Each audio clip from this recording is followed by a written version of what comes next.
with nails in your wrist, but rather the power to see that in every moment of birth and of death, of comings and goings, that nothing prevents you from the deep peace and joy of choosing to love. For love is not conditioned by the conditions of the world.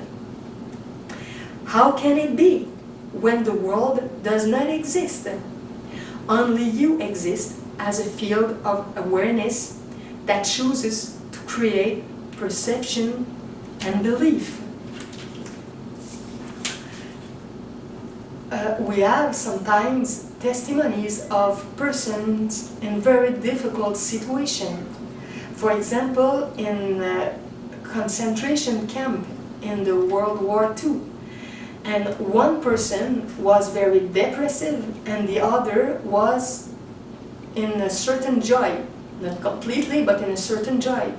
One person tried to keep everything for him or for her, and another person tried to share, to give, to help. In every situation, we have the choice to love or to do not love others, ourselves, God, our mother, our father, our nature of divine child. Two lovers find the fulfillment of their lovemaking in your physical plane. Just wait a minute. Was I there?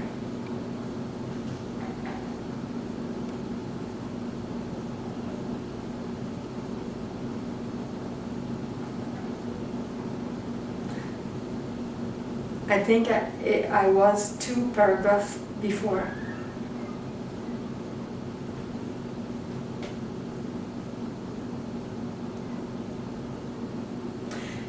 Okay, I don't know if I repeat it, but I will start from it. Beloved friends, the world is unreal. In the end, the body is unreal, at least as you perceive it to be. For the body cannot limit you in any way. You already extend so far beyond it that it seems unimaginable and completely unbelievable. You are indeed the thought of love in form. But that form is not the body. It's merely the thought of the reality that is Christ. Christ is the essence of your higher self. Christ is the truth of who you are. The role of the body then can only be to bless, to comfort, and to extend love. Two lovers find the fulfillment of their lovemaking in your physical plane when each delights only in blessing, comforting, and extending love. Each learns to receive that desire from the other as an act of love toward that one. One says, "Oh, let me massage your shoulders." And the other responds, "Okay."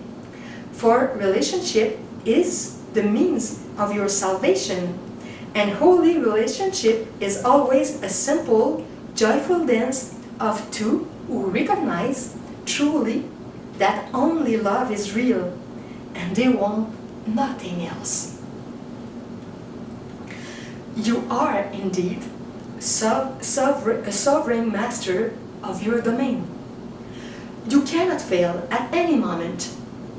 Any form of experience that is unfolding for you is merely the fruit of the seeds of thought that you have planted within your mind. Look at the outcome in order to discover the thought. First say, "What a good girl I am," or "good boy I am." Am I? It's written. That was a rich experience. Then merely ask, "I wonder what I might most want to experience now." For rest assured, you will experience it.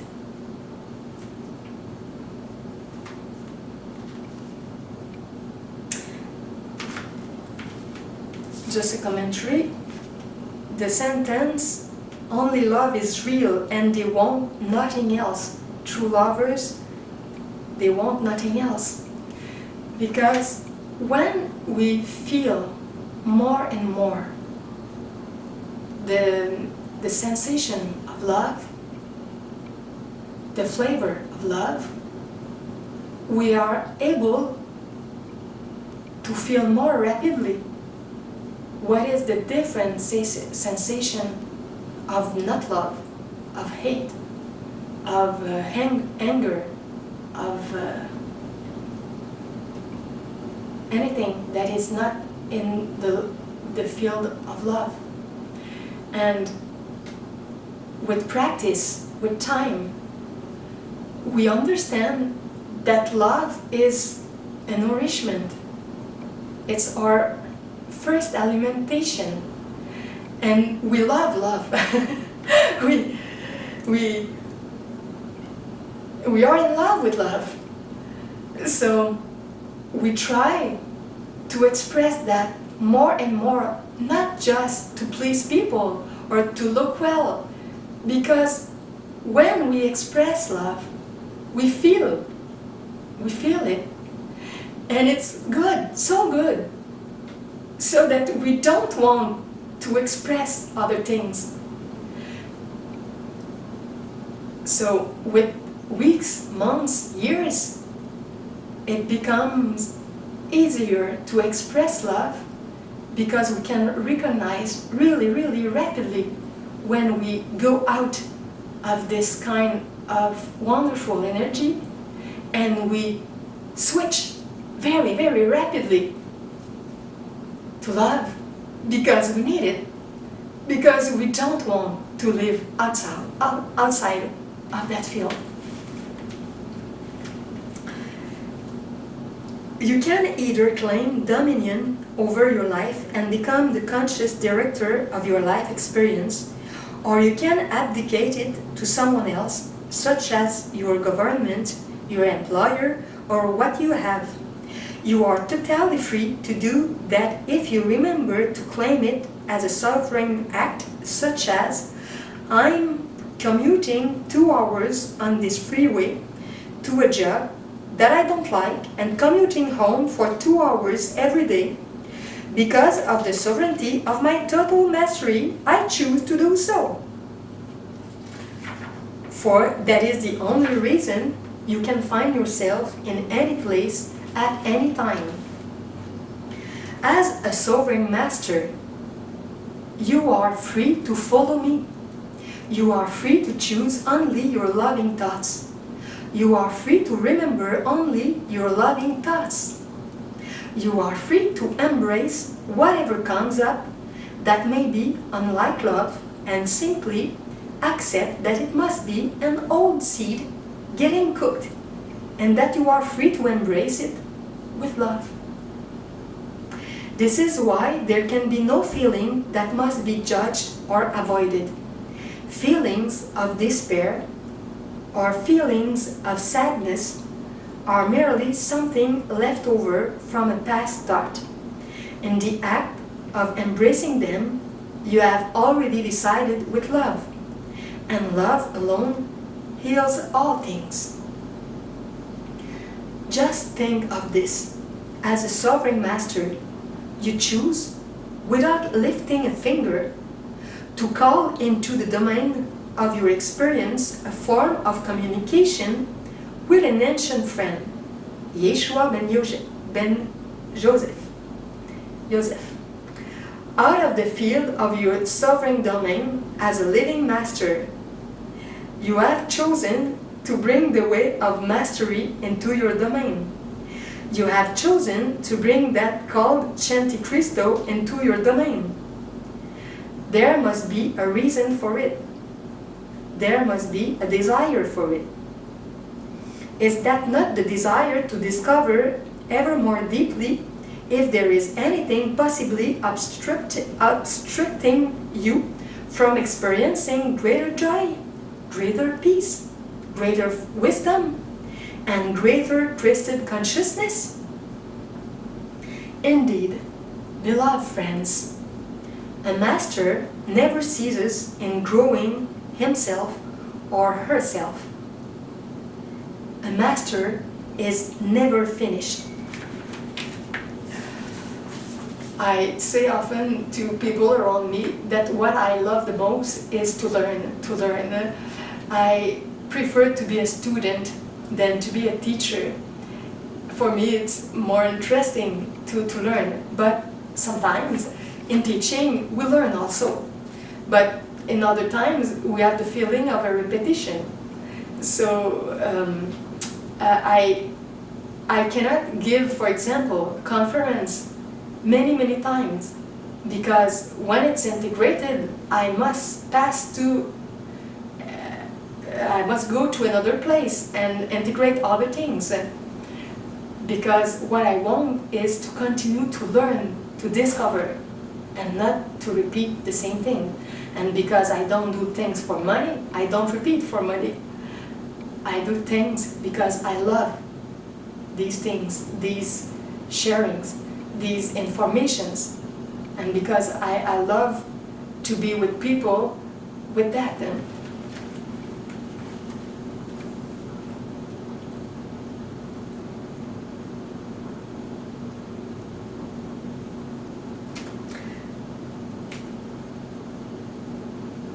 Okay, the last sentence was, a master never ceases in growing himself or herself. A master is never finished.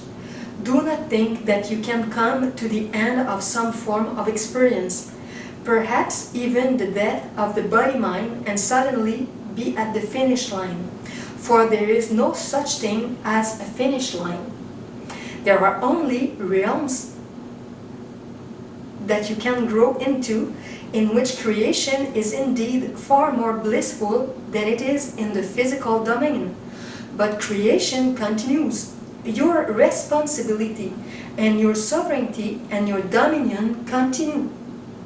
For the further you go into God, the greater the responsibility, for you are dealing with greater power. Thus, the need for vigilance and discipline does not go away, it increases, but a master welcomes it. For through it, even greater creations can flow through their holy mind. Did you know that it is possible to birth an entire solar system with a single thought? Now, if you have ever baked a very good chocolate cake, you know something of what it means to create.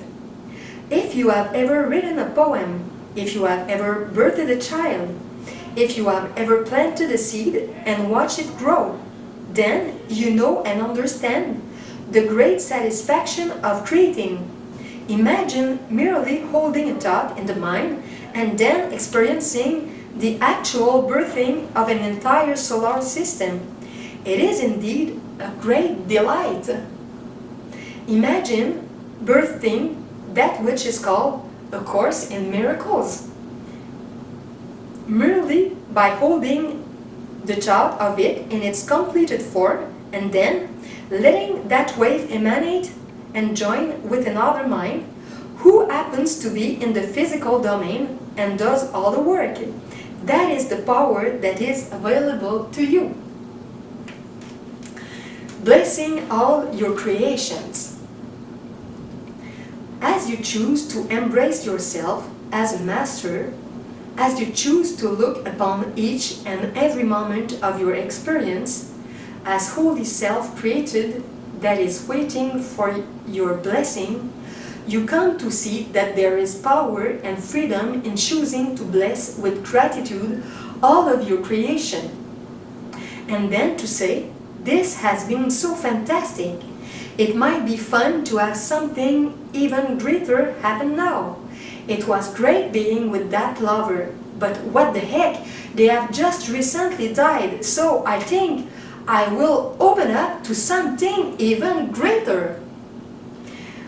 It is that kind of an attitude that expands the kingdom, the domain of your consciousness, until the day that arises when the physical universe can no longer contain you, and you will simply outshine the body itself. Just a little commentary.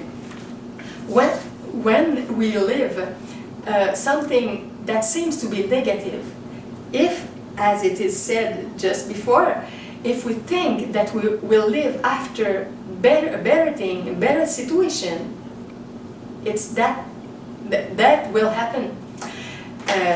Last week, I have an appointment with a person in private consultation, and for 2 hours, this person decided to give me $160. It was a very, very good amount of money, and I was very happy because I work with donation. A lot of times I receive less than that.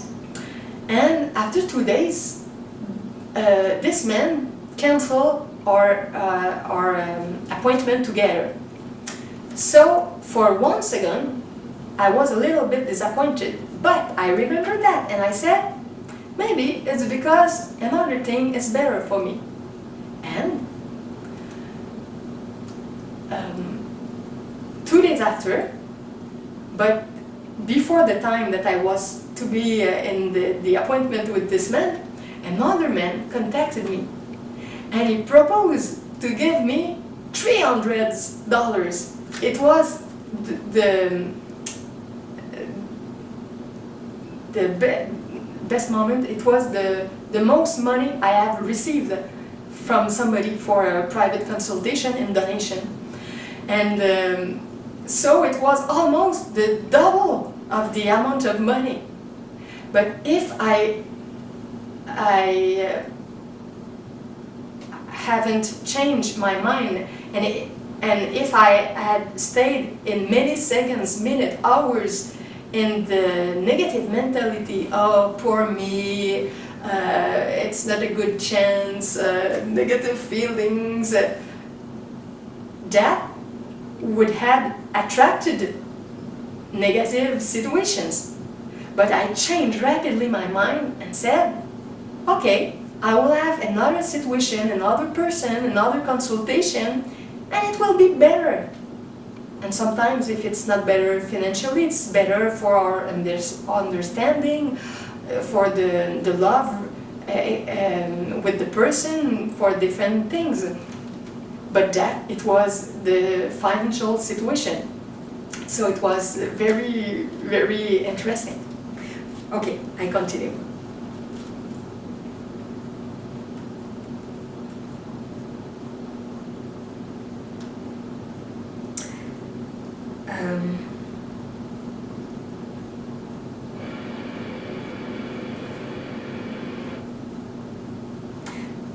I will repeat the last paragraph.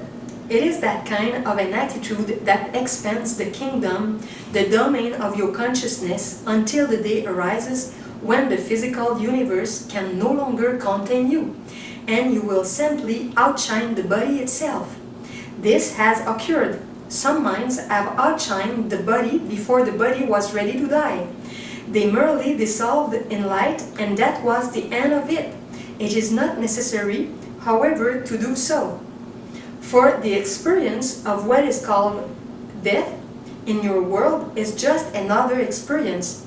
If you bring your awareness to it, you will discover in the day of what you call death that it is actually rather delightful. As your attention withdraws from the body, you become the witness of the gasping of the lungs, the building up of the fluid, and you watch it with disinterest, for you are already vibrating in the energy of bliss, which is the essence of your soul. Death, then, is quite simply nothing.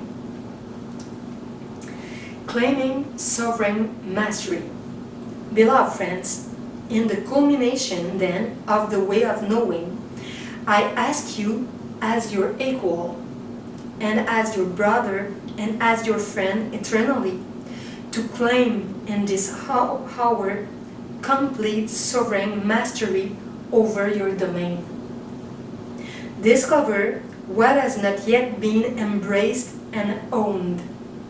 For those things that are dissociated in your psychological language, that which has not been embraced by you imprisons you. There is the doorway to perfect freedom. There is the doorway into what looks like the unknown, except that there is no such thing as the unknown, for nothing exists until you call it to yourself. In this study, then, of the way of knowing, let its culmination be that as this lesson ends and you close the book, let it be the last act you ever do with a mind that says, I'm still trying to get there. I'm still a victim of the world I see.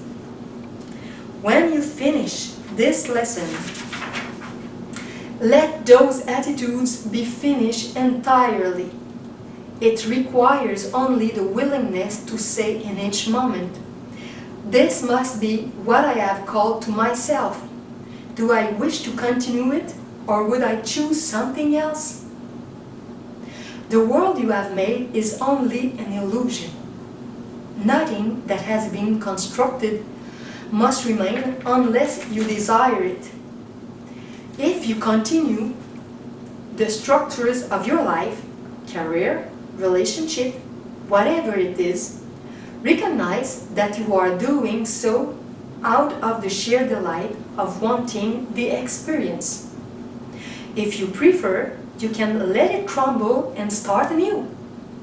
You are free to clear out your bank accounts, give away all of your material possessions, sing over your house to somebody else, give your car keys to somebody, and simply start walking down the road with nothing but the clothing on your back. You are totally free to do that, and out of the power of your desire, you will attract situations that provide a place to sleep, food to eat, new experiences, and new friends.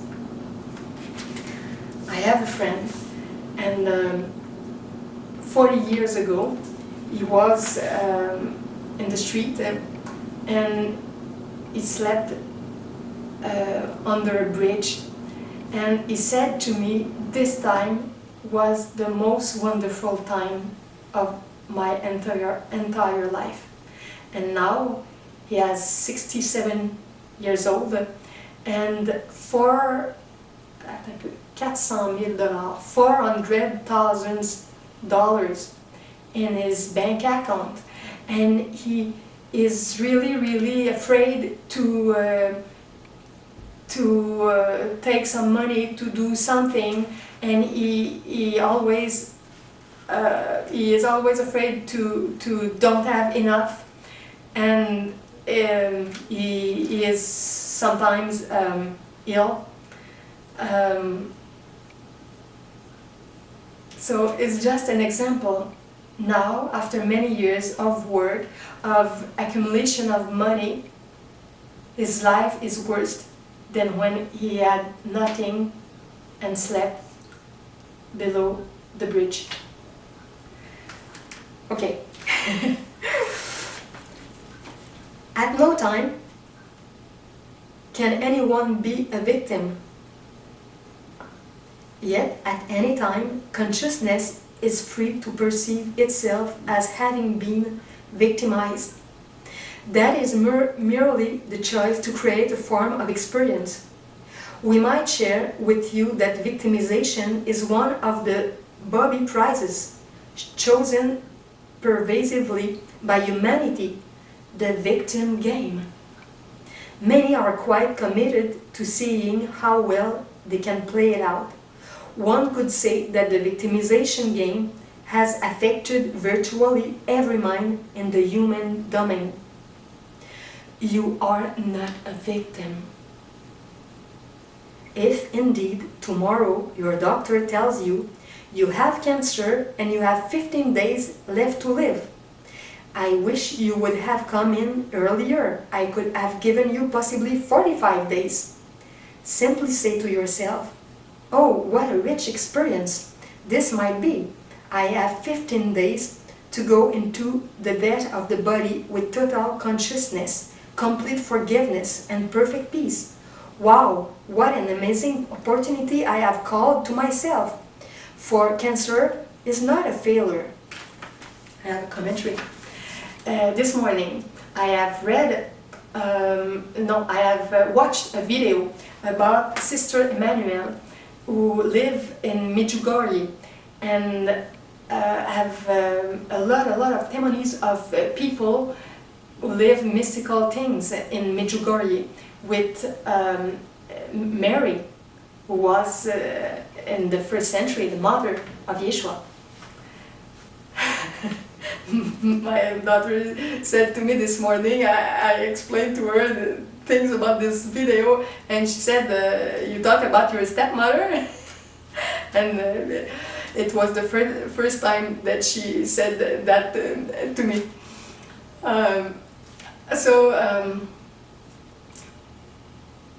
Okay, I was watching this video, and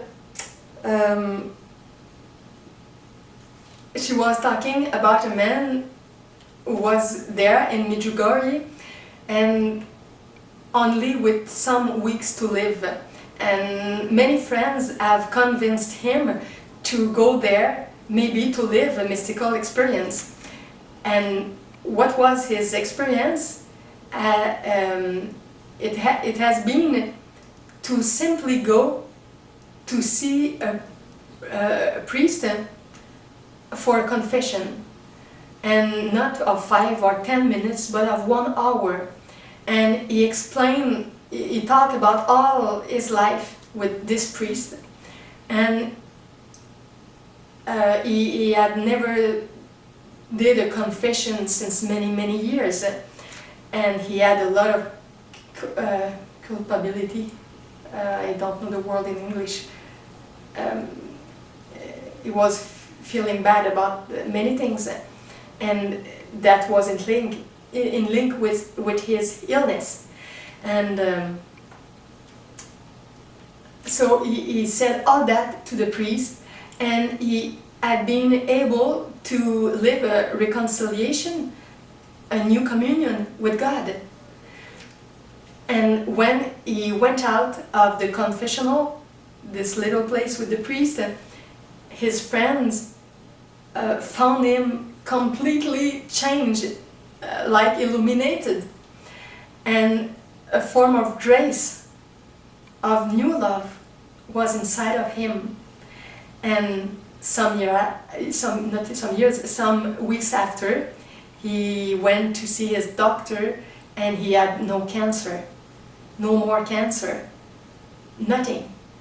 And Sister Emmanuel in the video said it was 10 years in the past. He has 5 children, and his wife, and a very spiritual life now, in reconciliation with God, because he had been honest with what he lived and had been able to talk about that. Okay, you can find these videos about Sister Emmanuel and in Medjugorje in the section Faith 2 in my website, Heaven on Earth Yes. You have the link below the video. It's Heaven on Earth Yes, wix.com/le paradis sur terre. Section Faith 2. Okay.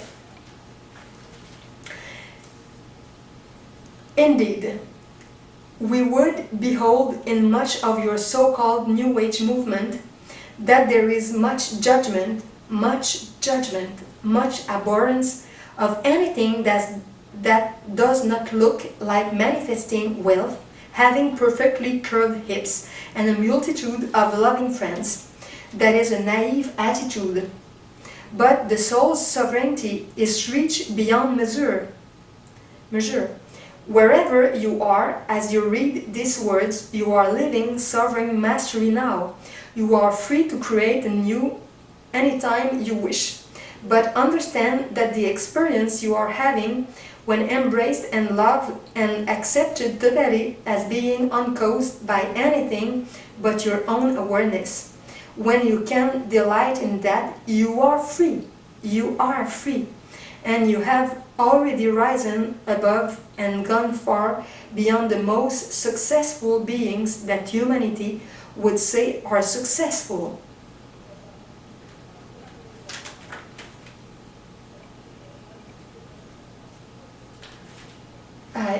I just want to say another thing. When we embrace love, I have the image inside of me of another story of Sister Emmanuel in Medjugorje. It's so beautiful. It was about a woman who practiced abortion for 40 years. And she went to Medjugorje, and in the hill, in a special place, everything naturally seen disappeared, and instead of that, instead of the rock on the hill, she saw comment on dit ça en anglais? Des crânes.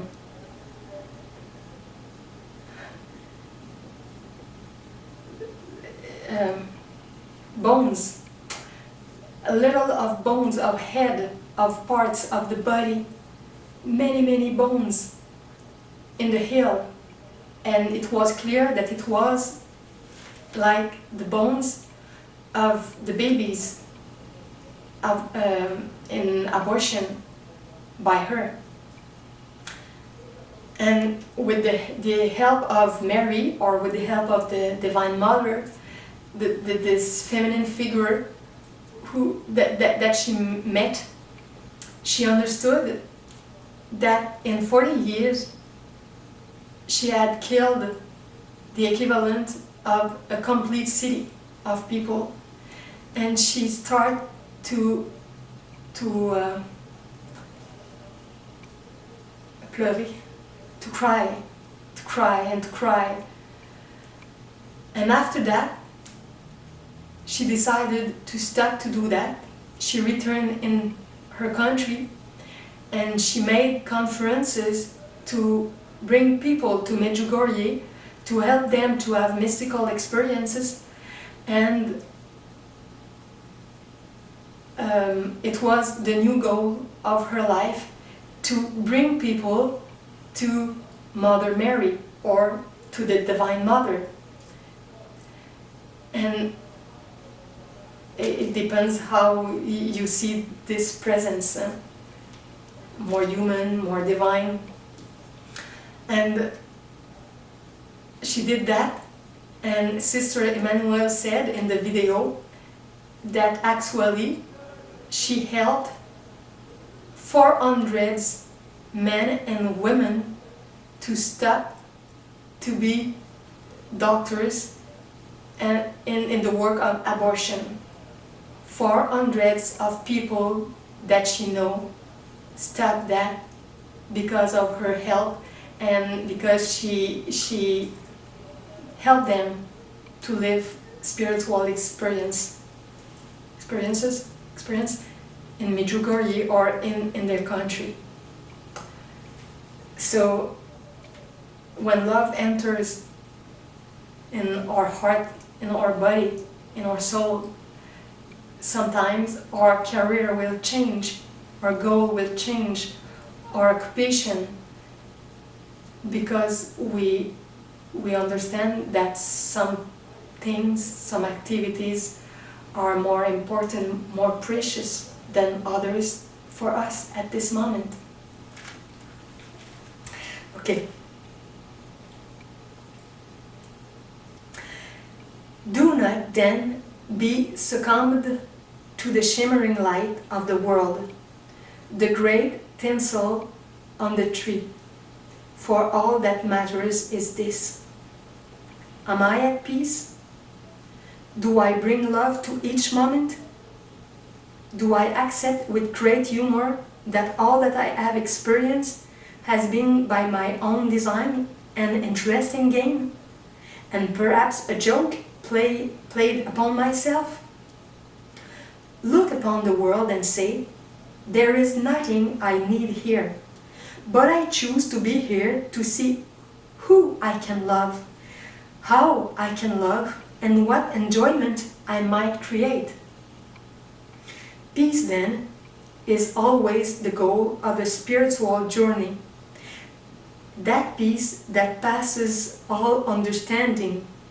For if you have listened well to what I have shared with you in this lesson, 95% of it seems like mere gibberish to the world that would say, it cannot be that way.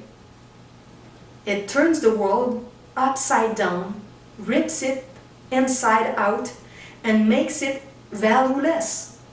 But it makes you valuable. It places you at the right hand of God. This is what you were birthed for. This is where you remain. For love waits on your welcome. So, I greet you, indeed, beloved friends, as my equal. I greet you as sovereign masters, co-creators, perfect divine expressions of creativity, ceaselessly creating all that you would choose to experience. I never lament the pain that you experience. I never feel sorry for your suffering. I merely wait in love for the truth of your being and offer assistance to you when you are willing to grow, to heal, to forgive, to expand, and to enlighten your being. Great freedom can come when in the midst of something that you feel to be great suffering, you choose to laugh and say, look at this one. What an amazing script I have written here. I ought to win the Oscar. Who could have done this one better than this? And rest assured, you are speaking to one who had some experience at writing rather interesting scripts of suffering.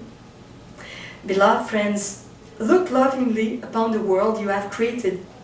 Look with perfect forgiveness now upon the simplicity of your physical domain. For the life of the body-mind arises and passes away in a few cosmic seconds. You can delight in sensory experience in the cruel beauty of time without ever believing that it should be different than it is. It's merely shadow. It's merely a disguise that you have led upon a mysterious energy, for you, indeed, have birthed the physical domain itself. You might as well relax and enjoy it.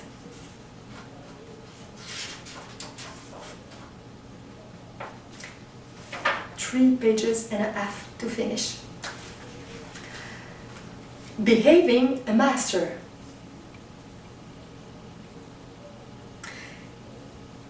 In each and every one of your days, live and behave as a master lives and behaves. When first you realize that you are awake in the physical domain in the morning, choose love. Choose to relax the body-mind into a state of deep prayer and give thanks to your Creator. Hold in the mind's eye all of your domain, your relationships, your careers, your physical objects, and say, behold, it's been a lot of fun. Then simply ask, I wonder if there is anything I might like to move toward changing in order to experience greater joy, deeper peace, more certain wisdom, and more loving relationship.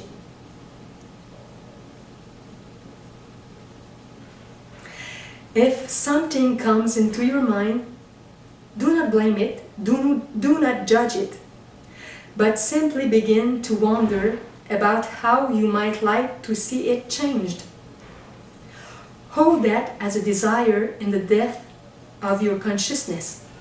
If its energy builds during the course of the day, simply begin to say it, write it out, get a picture of it, hold the desire in your heart, and you will indeed bring it to pass. For you see, manifestation occurs intensely in the field of a mind that is no longer conflicted with opposite kinds of thoughts. It's really hot here. I have stopped the climatization to don't have the noise. It's really hot. Okay.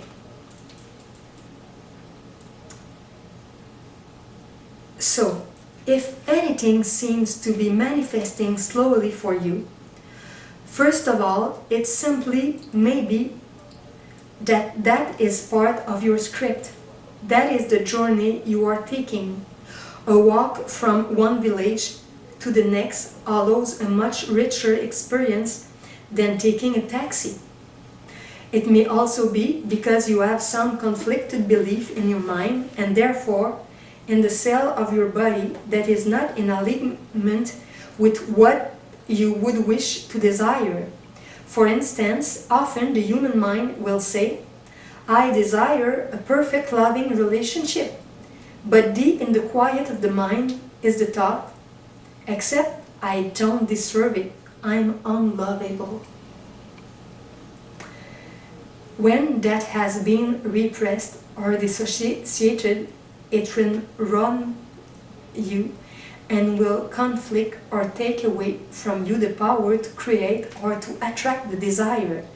Therefore, when you desire, look well and watch with subtle vigilance what contrary thoughts seem to also come up in the mind.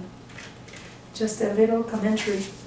When we say, I desire a perfect loving relationship, except I don't deserve it, I'm unlovable.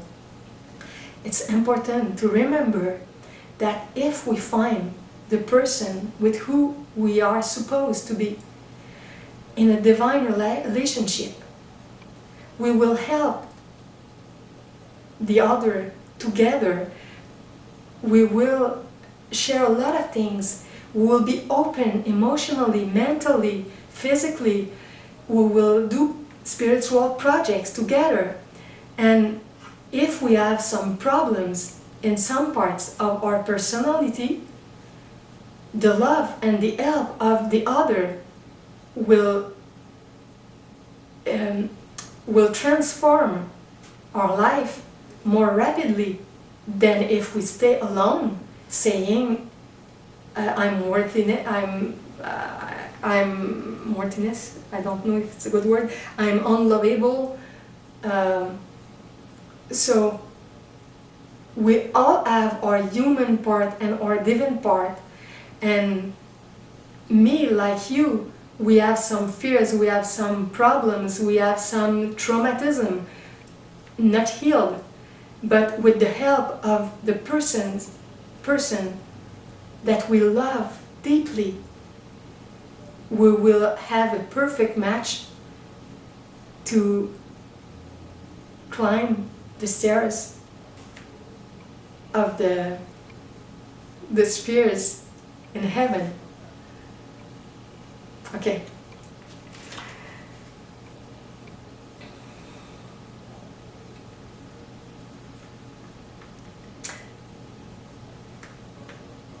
Then follow those contrary thoughts so that they become crystal clear. You may even discover where they began, feel whatever feelings may be associated with them, and then return to what you desire until you feel that all of your being is in perfect alignment with it. For then you begin to create yourself as a resonating station to which those things will be called that help align your external world in the physical domain to express the desire you have created. One who, for instance, creates lifestyles of financial independence after 20 or 30 years from one perspective has accomplished a great deal, but from another has taken a very long, slow way to get there. Everyone is free to create what he or she desires. Everyone is free to do so because they are doing it now. Look well then to the feeling and the thought coursing through you. Look well to the physical environment in which you find yourself. Look well to the objects that you have surrounded yourself with and simply say, all of these things demonstrate to me what I have chosen to desire. And it's very good. That statement of love and acceptance is the doorway to expansion of your mastery. For in truth, as the master awakens to what they have been doing all along, the most natural thing in the world is to create greater joy. Service is the greatest source of joy.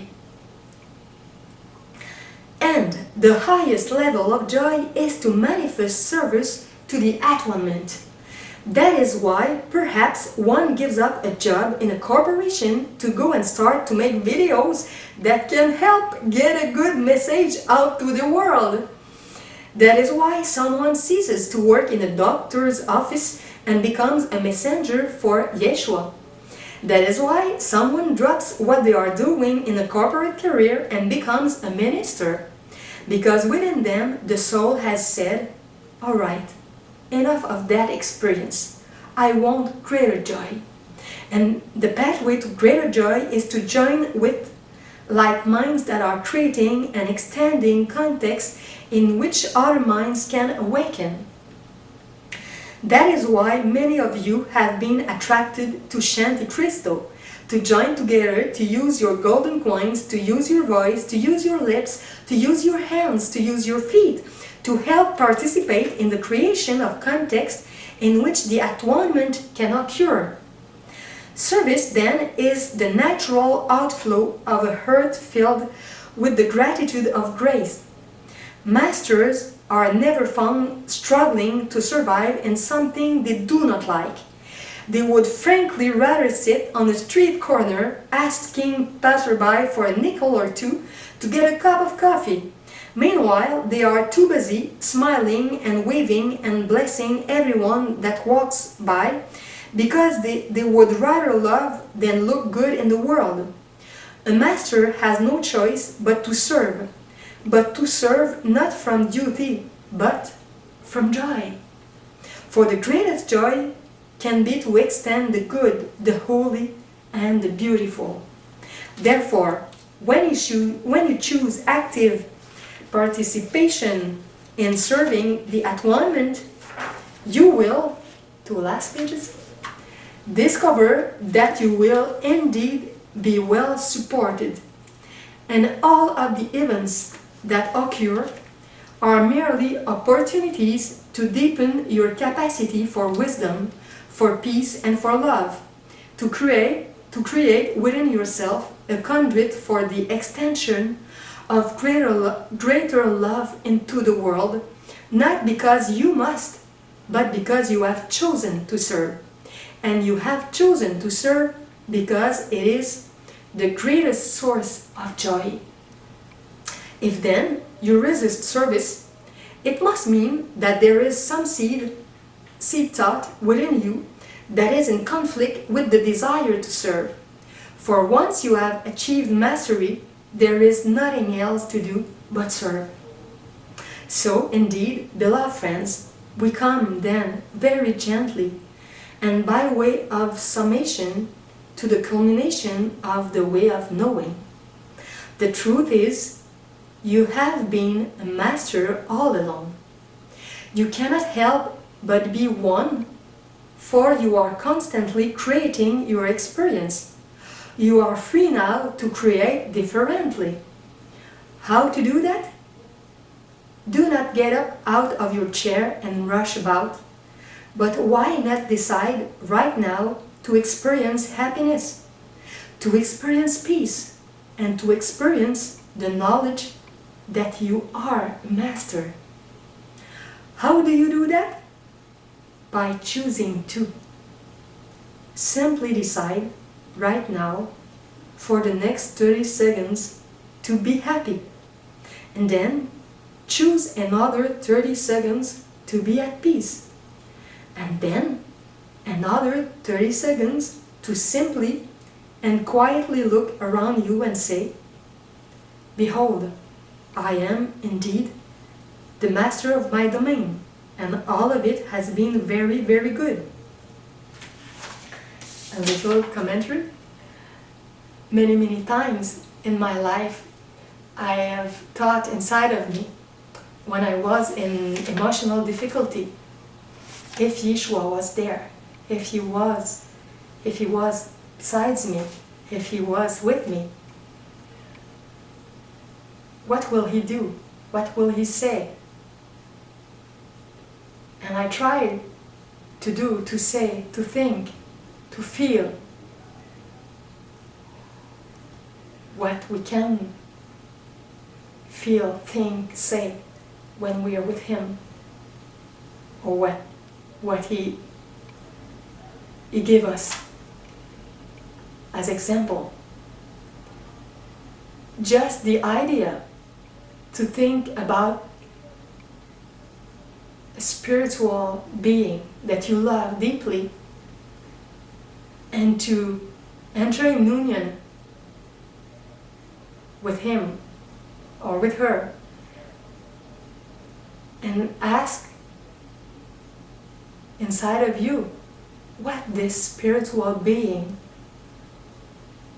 would choose to do in that situation, and instantly we receive an inspiration, a spiritual inspiration to say something or to think differently or to act differently, to witness the situation, to take a distance, and to feel the peace, the hill, the spiritual place that can give you energy to change the situation.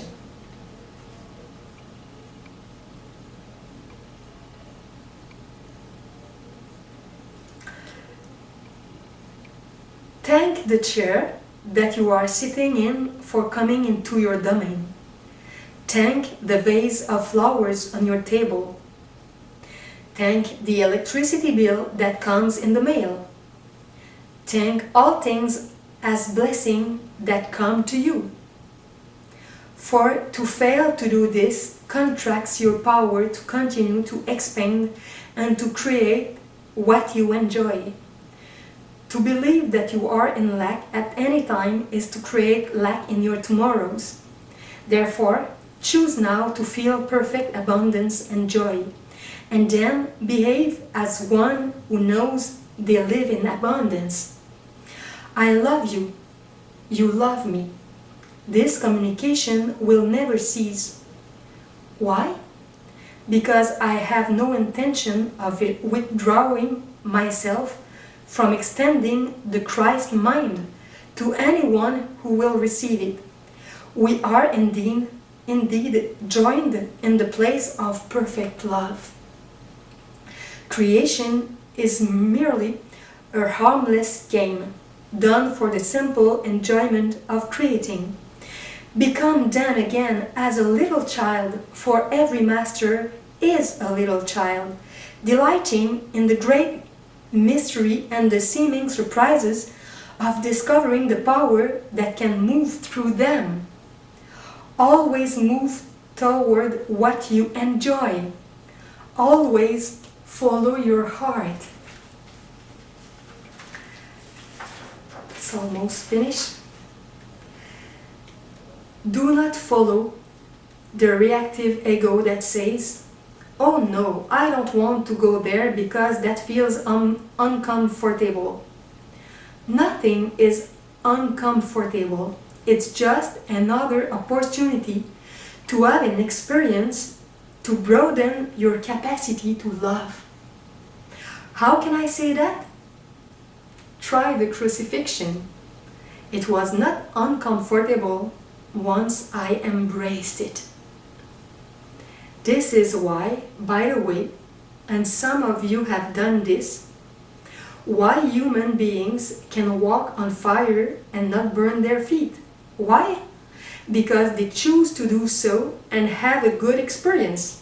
And everything in them is unconflicted for at least the minute or so it takes to do the fire walk. That gives them a taste of what is possible always. Use then your time to cultivate the garden of a healed mind. Never believe that you do not hold the power to change the energy you feel in your emotional body, to change the thoughts held within the mind.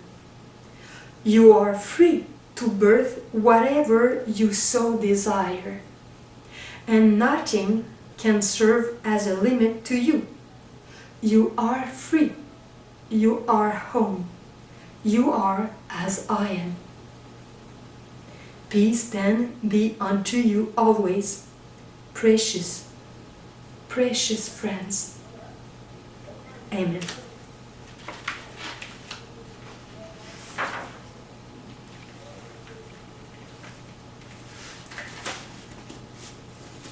Okay, so I stop here. No more commentary, just a big thank you for you. And maybe you could listen that in many parts because it's very long. So stop it and re-listen it if you want another day. And in your pause, go to eat, go to sleep, go to take a walk, and after come back for another section. I have read this book almost 4 times. I'm in the 3rd part of my 4th lecture of this book, and with this time in video, it's my 5th lecture, and in every time, every moment, I discover, I feel, I understand new things. It's so deep, so precious, so spiritual. There's many level of understanding in this book. So I leave you with the way of mastery, and if you want some extracts, like I said at the beginning,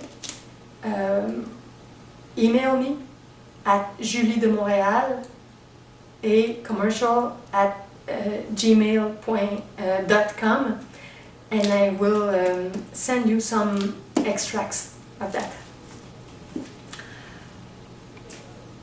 Have a nice end of morning, of afternoon, of evening, or of night. Goodbye.